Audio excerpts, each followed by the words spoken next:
अस्सलाम वालेकुम नाज़रीन, मैं हूँ हकीम ज़ा शाहिद। वेलकम करता हूँ आपको अपने चैनल पर। उम्मीद करता हूँ आप लोग खैरियत से होंगे।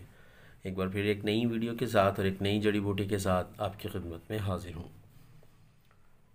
आज हम बात करेंगे संगदाना के हवाले से कि ये क्या होता है। इसको संगदान भी कहते हैं और इसके क्या क्या फ़वाइद हैं, क्या मिजाज है और कहाँ कहाँ इसको इस्तेमाल किया जाता है।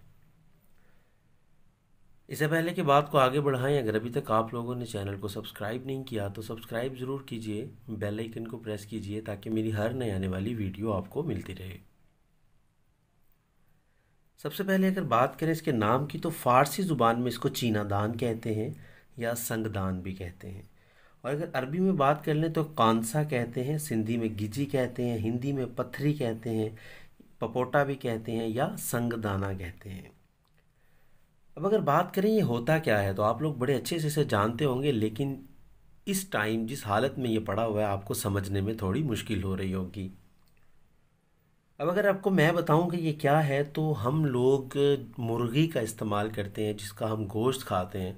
तो उसके अंदर से एक पोटा निकलता है। अगर आपने कभी उसको ज़िबा होते देखा है तो जब पोटे को चाक किया जाता है तो उसके अंदर एक पीले रंग की झिल्ली होती है और वो झिल्ली खुश्क होने के बाद इस हालत में आ जाती है, जिसे हम संगदाना मुर्ग कहते हैं।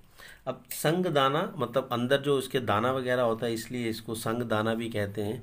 और इसको ज़्यादातर जो इस्तेमाल किया जाता है ये मुर्गी का इस्तेमाल किया जाता है, इसलिए इसको संगदाना मुर्ग बोला जाता है। और भी बहुत सारे परिंदों का ये काबिल इस्तेमाल होता है, लेकिन सबसे ज़्यादा जो इस्तेमाल किया जाता है वो मुर्गी का ही किया जाता है।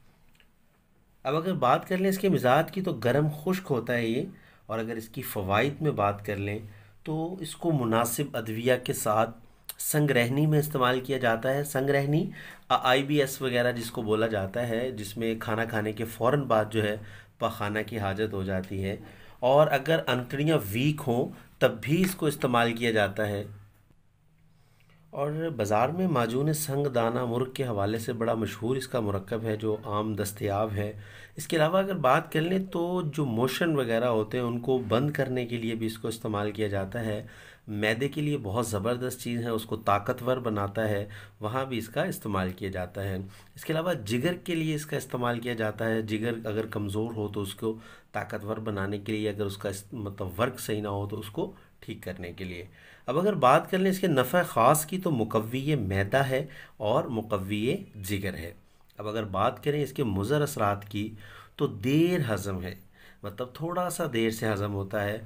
और अक्सर व बेशतर अंतड़ियों में दर्द भी पैदा, या अंतड़ियों में जिसको बल कहते हैं या वट कह लेते हैं पंजाबी में, तो वो भी डालता है। अब अगर बात करें इसके मुसले की कि हम इसके साथ क्या इस्तेमाल करेंगे तो सिरका या नमक इसका बेहतरीन मुसले है।